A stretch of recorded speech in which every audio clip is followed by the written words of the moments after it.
if you justify Ram sending his wife away or subjecting her to an Agni Pariksha, then this man was probably doing the same thing. We ask this question because we see Sitaji only as a woman and nothing beyond that. We think of Sitaji as some bichari lady who has no agency of her own, nothing, which is absolutely not true. Because if Sri Ram has taken an Agni Pariksha of Sita Ma has also taken an Agni Pariksha of Sri Ram, just the parameters are different. Should I talk about it? Yeah, sure. So when, pehle to, Sita ji is no Abala Nari. Okay, we have to fully understand that.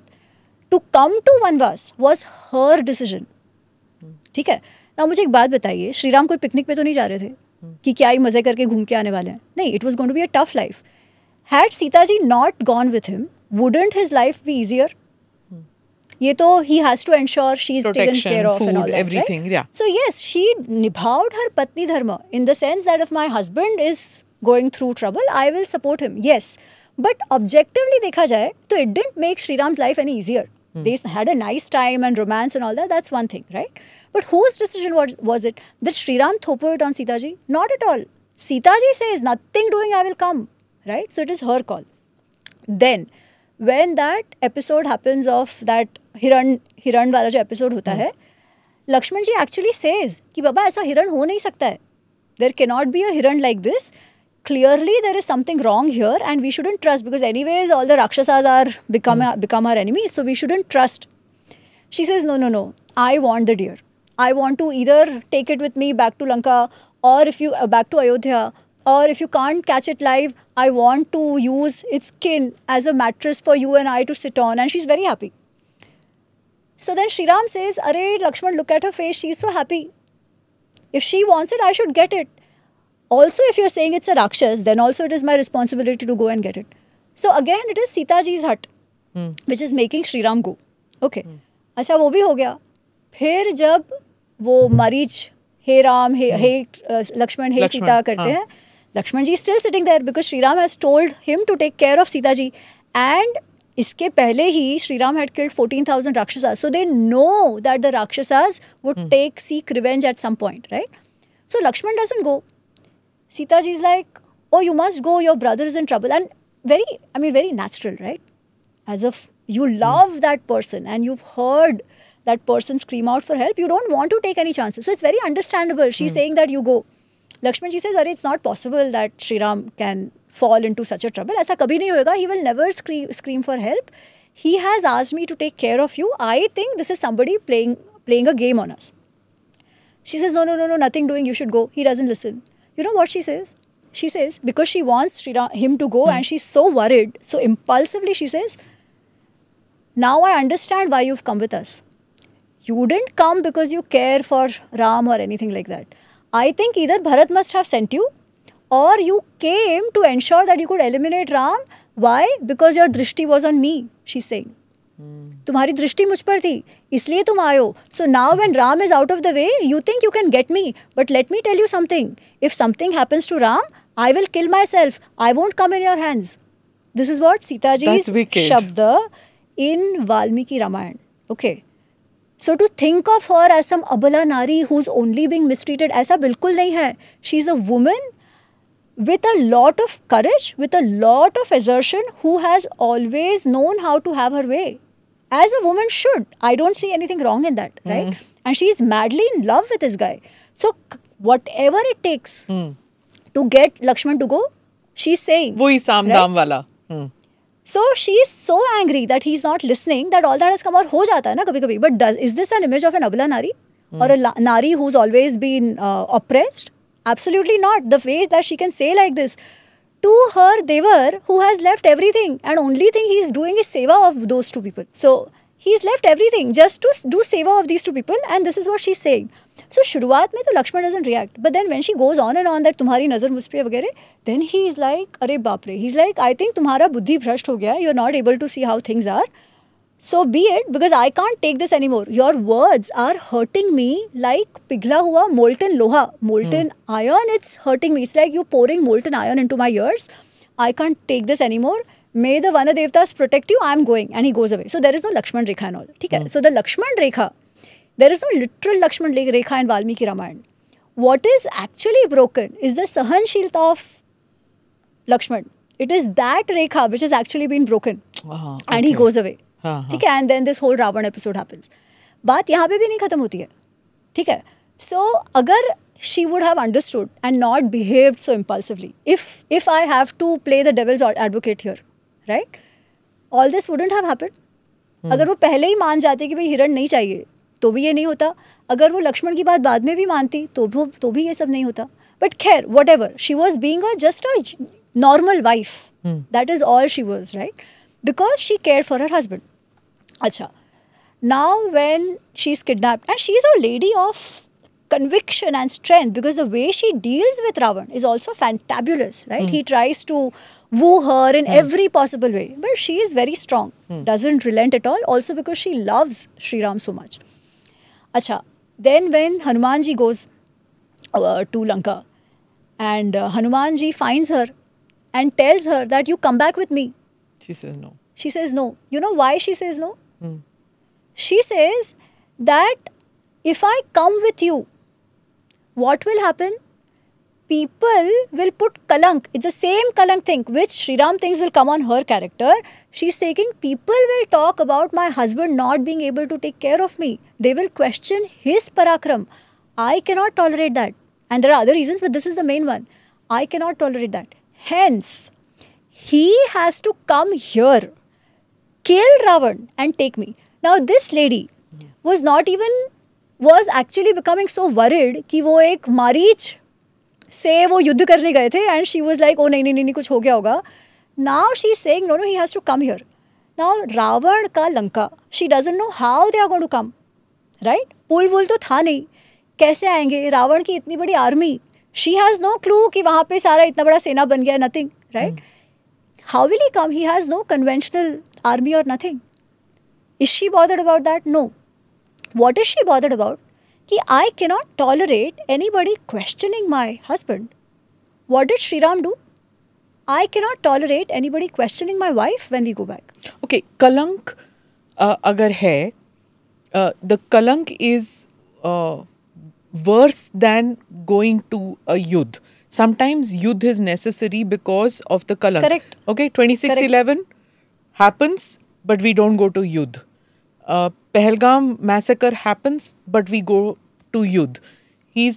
The terrorist who came said कि जाके मोदी को बताओ. Correct. Right? But the Raja at this time, if we extrapolate, decides that yudh is necessary. Even if it was a 108-hour yudh is necessary. 26/11 happens, but the Raja of that time says that yudh is not necessary. Both are a kind of a kalank that happened. Absolutely. Right? Now tell me, what is... 26/11, if at that time we had shown some spine, maybe Pahalgam wouldn't have happened, right? But we showed no spine. How did we behave? We behaved like some apahich yaar.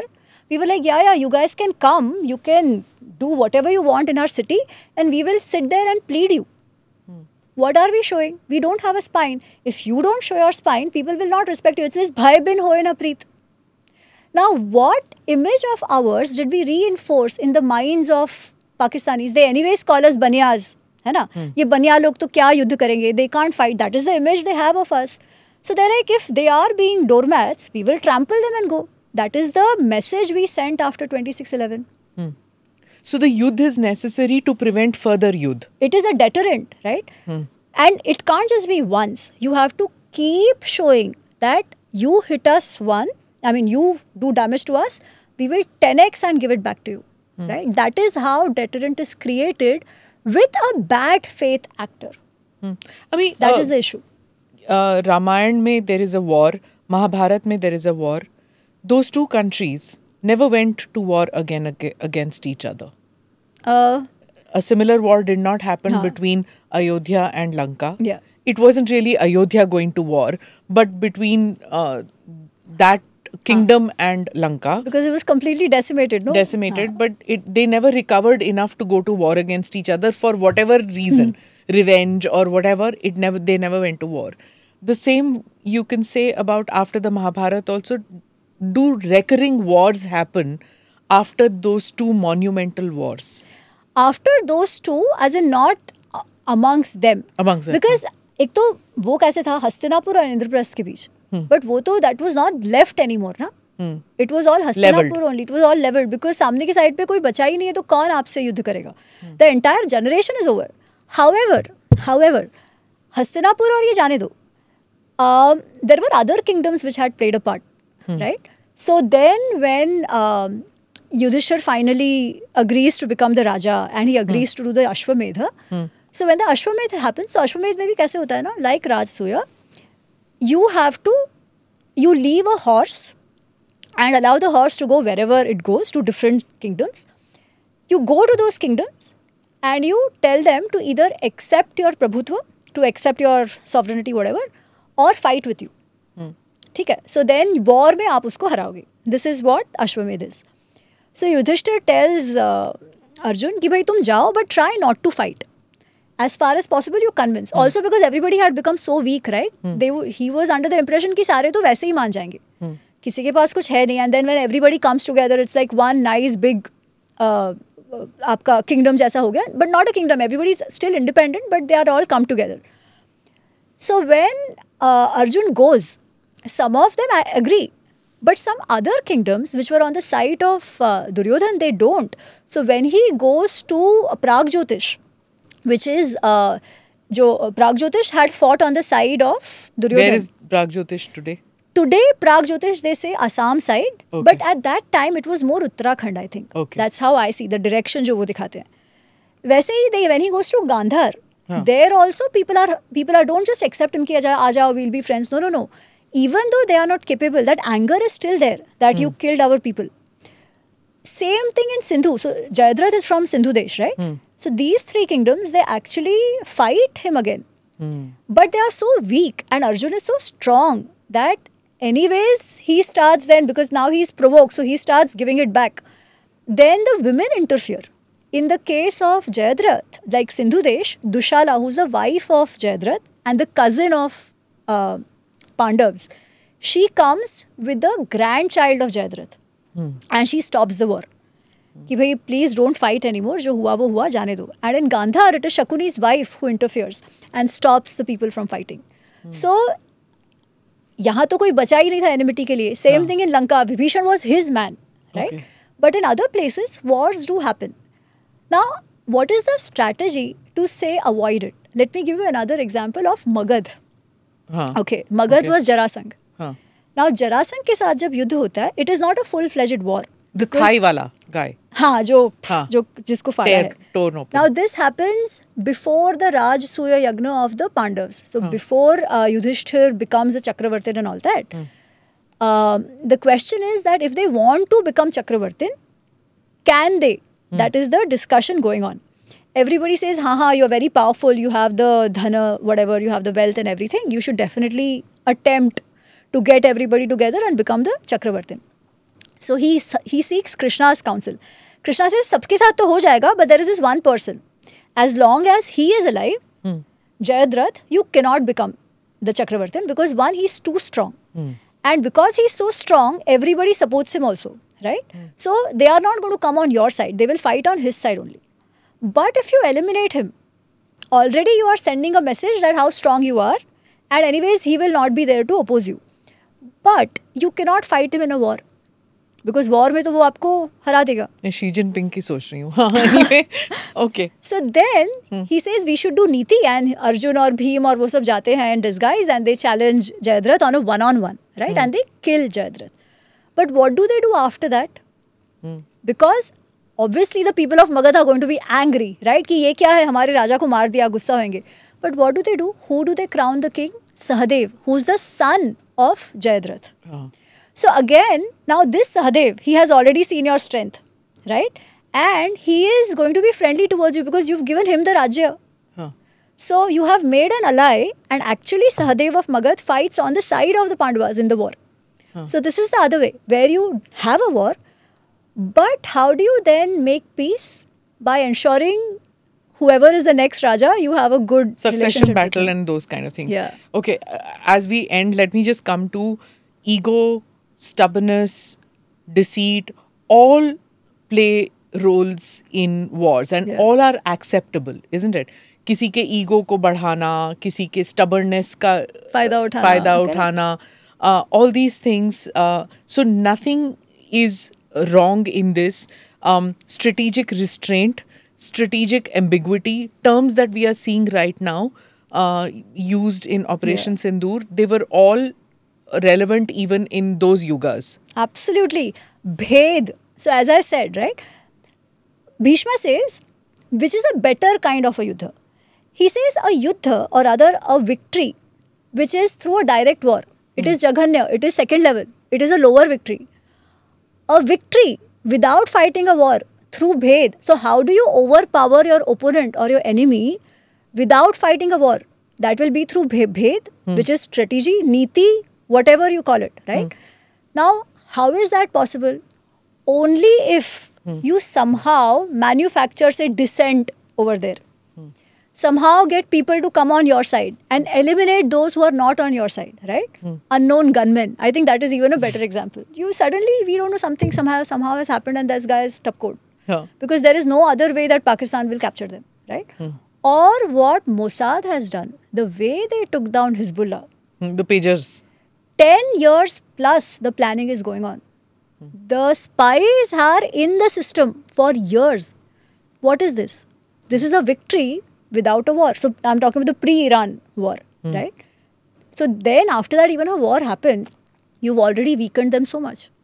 So per the Niti Shastra, as far as possible, use bhed, use sam. If agar pyar se maan jate hain, to nothing like it, right? Paisa se maan jate hain, nothing like it.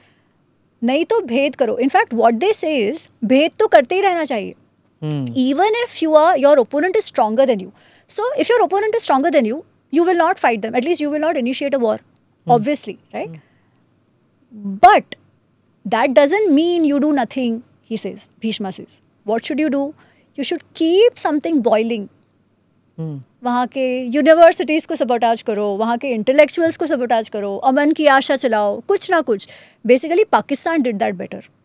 The 1000 cuts का जो उनका था कि never allow, we were stronger than them, never allow peace, break it from inside.